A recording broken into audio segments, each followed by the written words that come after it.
Hello, hello. Oh god. Yeah, so today's video, sorry about that intro. Today's video, I'm going to compare 3 different cameras. I've talked to you about it, that I'm going to do it. Today is the video I'm going to do it, so I'm going to be comparing the A7 III, which I am using now. I'm going to be comparing the Sony RX100 VII and also the GoPro Hero 7. And the reason that I'm doing it is because these are all cameras that I use and have used, and I always get asked, one of the main questions I get asked is what camera do you use and which do you recommend for taking out on the bike? And I wanted to give 3 different options, 3 different price points, and I want to show you the difference of how they actually look on the bike, and then I want to come back. I'm out of breath already, I'm not even going to start off on the bike yet. Oh my god. So yeah, I'm going to go and film what they look like, come back and chat about some more of the specs and which I prefer for kind of what kind of riding and for what bike occasion.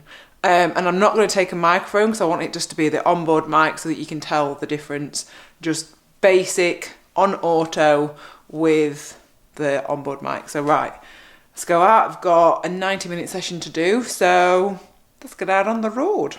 So just to add, I actually own the A7 III and I own the GoPro Hero 7.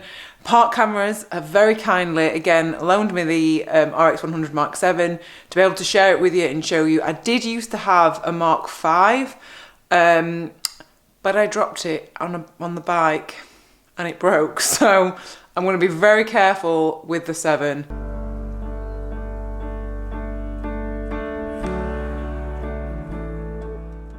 Hello, so I'm on the A7 III, and the reason I've come up here is normally it's quite windy, so I wanted to see what the sound was like. It's not actually that windy today, so this is what it looks like selfie vlogging. So I'll go over to the others now. Let me speak today. This is the Sony RX100 VII, and this is the only one that's got a flip screen so I can actually see me, which sometimes is a good thing, sometimes a bad thing, because so many people, when I watch them and they can tell that they've got a flip camera because they keep looking at the camera, at the viewfinder rather than at you. So that's what this one looks like. I think this is a 24mm equivalent, so it is a little bit closer up, so you don't get as much background. But yeah, how is the audio? This is the onboard. You can get external mics for all of these though, but I want to show what the onboard ones were like. So. And finally, the GoPro. I'm making sure that I'm not covering any of the microphones on it. So yeah, this is the GoPro. So we are back and got the cameras. I'm filming back on the A7 III. I feel like I should start off by saying that you don't need any of these cameras to be able to take really nice photographs or make really fun, interesting videos. These are just the cameras that I've used and I do use, and I just kind of want to share what I think they're going to be good for you if you're looking to invest in a camera to film your cycling adventures.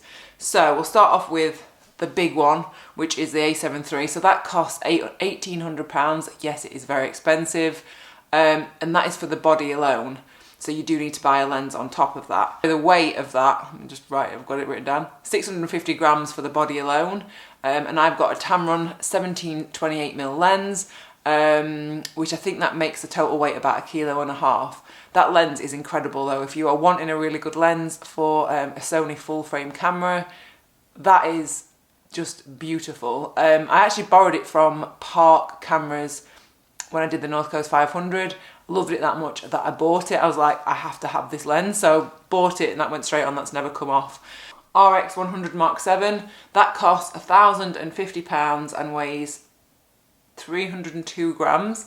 So yeah, that has got a set lens, so you can't change the lens on that. It is set, and that's a 24-200mm, which is a mega zoom on it. So yeah, that is that one. And then finally, we got the GoPro. So that comes in at £300 and is 116 grams. So smallest and cheapest. I'm not going to go into all the specs because there are far better people on YouTube doing comparisons of these cameras than I am. But I'm going to chat to you about coming at it from a cyclist point of view and what it's like to use these actually on your bike. So very briefly though, they all have the ability to have an external mic, and they all are able to shoot in 4K, and they all have the ability and frame rates to be able to film in slow motion. The actual quality of each of them is varied though, is quite, I think, quite a big difference, but we'll come on to that. So I'm going to go through a few of the pros and cons of each of these cameras, and then you'll be able to kind of see where they would fit into your riding and where you want to use them. So first off, the A7 III, by far out of the three, has got the best quality camera, and the footage is just beautiful. It is just stunning, and it's full frame, so you just get so much in the shot. It's just best pictures. I just love it. But it is very heavy, so it's 1.5 kilos. You do have to, you can tell that you've got it on your back when you're riding. I have got used to it now though, but yeah, so it is heavy. Another pro of it though, it's very easy to use the actual settings and stuff when you're actually riding. I mean, the wheels and stuff, what do you even call the dials? Because it is big, and the actual record button is very big, and the on-off switch is very big, so I'm able to do that quite quickly as I'm riding. And I do shoot in manual, so when I'm on the bike, I can very quickly adjust things safely. Don't worry, it is all safe. That I can adjust things because it's very big, basically. So that's another pro of it. I guess the main cons are the weight and the price, but you do get incredible quality footage from it. So let's get on to the RX100, pros and cons of it. Pros, it's small, it's compact. Another pro is it takes really beautiful footage.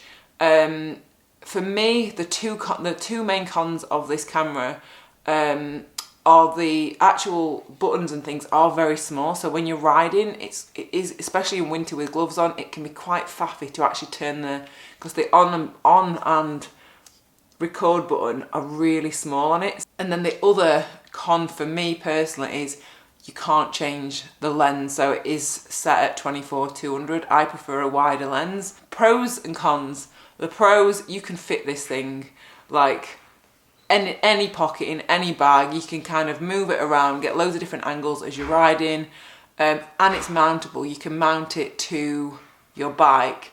The pro, obviously it's the cheapest out of the lot.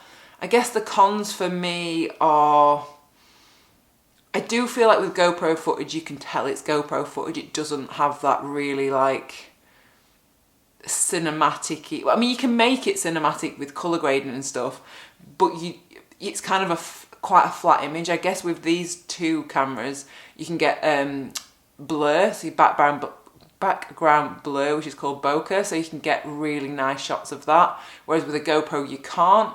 And so the way that I use these, I have A7 III as my main camera and take it out on as many rides as I possibly can, or when it's wet, that will kind of go in a bag, or I won't take it, and that's where the GoPro will come in. But the reason that I wanted to try this out is because I'm going to be doing a lot of gravel riding, and with gravel rides, I don't want to take the A7 III on my back because it's going to be moving around.